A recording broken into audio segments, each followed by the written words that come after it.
ஒருத்தருக்கு வாழ்க்கையில் கிரகங்களின் பெயர்ச்சியால் எத்தனையோ மாறுதல்கள் ஏற்படுறது.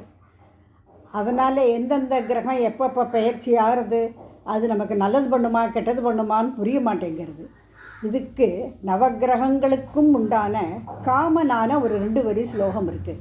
அதை நான் நிறுத்தி சொல்கிறேன், நீங்கள் எழுதிக்குங்கோ. புரியலைன்னா 2வது வாட்டி போட்டு கேட்டு எழுதி வச்சுக்குங்கோ. தினம் அதை சொல்லின்னு இருந்தால் நிம்மதியாக இருக்கும், கவலை இல்லாமல் இருக்கலாம். சொல்லட்டுமா?